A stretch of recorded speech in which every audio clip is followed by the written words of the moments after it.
Hey guys, this is a recording of the latest level revision that we made this week. We checked the doors already, and this level has been checked off by her. So we are hopefully we're not going to make any more level iterations to this. So here it goes. Players start off in this generator room, or actually now it's just going to be called the monitor room because there's no more generators anymore. So I'll change it before I upload this video.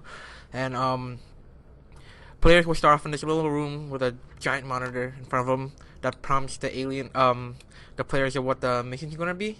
And the mission log is already written out by Nick. It's on the level version 7 doc up on the design folder. If you need any help finding it, let me know and I'll help you guys find it.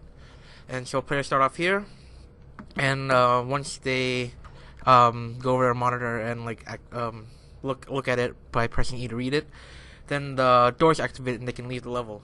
From this point, when players leave this door, the aliens will drop into the room. And the way Nick had designed it was that these two stars is where the aliens are going to spawn, and they're going to be randomly spawned because whenever the alien makes the player go into a rage, they'll drop them from these points, so like players can't really guess where they're going to drop them next time. So just two simple places because we don't want it to be too far from the player, and we also don't want the sound that the alien makes to be too far that they can't hear it. So it's just going to be from these 2 points.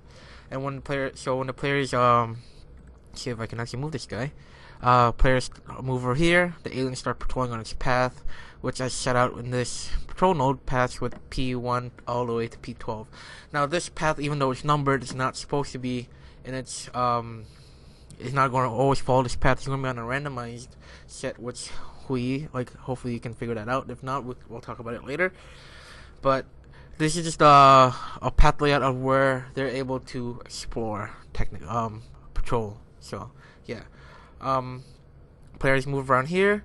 The lights in the room right now are going to be off. So like right now they're showing on, we'll just turn them off. And players can walk around, and from the light switches right here and these next to the light sources, they can switch them off whenever they want to. And so the reason why we have the lights off first is because we want players to understand the importance of being in the dark and how important it is compared to being in the light with the alien. And it sort of gives players the sense that the dark is kind of safe because you can't the alien can't really see you in this area. So for example, let's move the alien over here. If the player is in the dark, you see this cone view. This is the alien's cone when the player is in the light. If the player is within this cone view in the dark, the alien can't see. It's only up to this point where they can see them in the dark, which kind of makes it almost redundant because these blue spheres represent the alien's mental abilities. And to tangent off that real quick, the alien's abilities, we already talked about this, but just to run through it again. Stage 1 is encompassing this larger sphere, which just has like a vignette over the player's view, making them a bit difficult to see.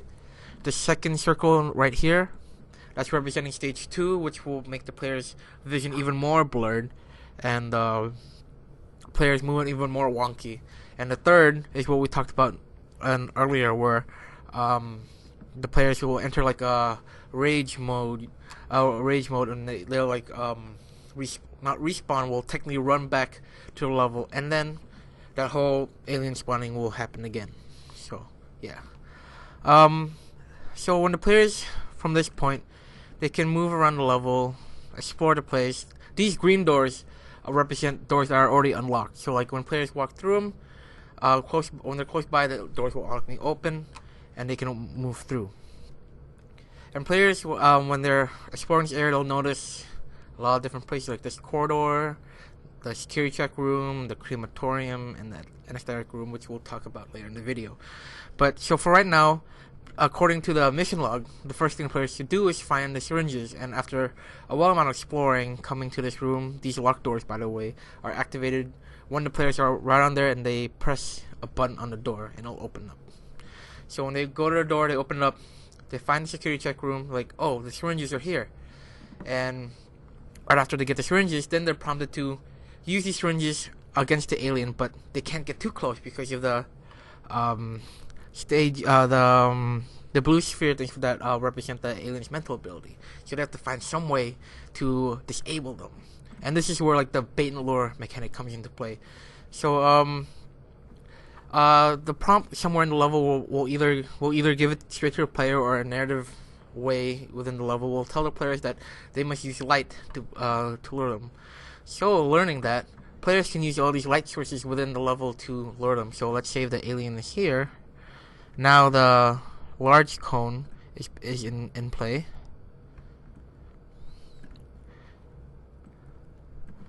If the player is right here, then the alien can see the player within that view. So seeing that, the alien will go from its patrolling state to like a crazy chase state where like will rush to the player. So the player has to strategically avoid or lure them to specific places, and these specific places are the baits, the traps that we set for the player to use. In this level, we have 3 traps for the players to use in order to disable the alien, which are also lined out in the document form, and this is a bit unclear. The first one is right here in player progression point 4, which is a puddle with electricity, and this puddle will knock out the alien for a short amount of time. I think Nick had it around 3 seconds. What players do is they kite the enemy into here. The alien follows. Boom, boom, boom. Gets knocked out. Goes freaked out. And this gives players a short amount of time to come in and disable to inject the alien with the syringe. Now what happens after that is the alien will let out a large shriek, like scream, that will be kind of deafening to the ears, just to like freak out the player. And from there on, the player is gonna, the alien itself is gonna have a larger sphere radius for the mental ability. So keep a note of that, guys, the programmers. However, the enemy's movement is going to be slower as a counterbalance, which Doris recommended when we talked to her today. We could either do this just by reducing the speed, but Doris also recommended using some sort of a visual representation, like instead of walking, it will be crawling now because it's injured, which we might have to figure out animation-wise. So here we'll talk about that later as well. But yeah, so from that first trap, there's another trap which we call the crematorium. Now the crematorium is essentially just a big room with like a fire spitting out of it, and players have to lure the aliens into here, which same way by luring it before using the lights, making sure that they're in the right path, and luring them into here. That's pretty much it about the crematorium. There's nothing, yeah.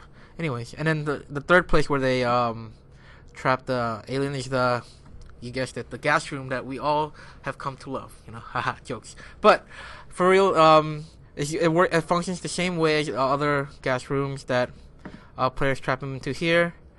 Once they're able to trap the alien by closing the doors behind them, they come up to this control panel, press the control panel, and it will activate the gas. But players, when players are using these traps, they don't necessarily have to follow that order of a electricity puddle, crematorium, and anesthetic. The beauty of this design is that players can operate however they want. They can use the gas room first, the anesthetic room, the crematorium, the generator room. It gives players a lot of freedom and a lot of ways to explore a map, and that's a big selling point for our level. And that's pretty much it on the new level. If you guys have any more questions, please let me know, and thank you.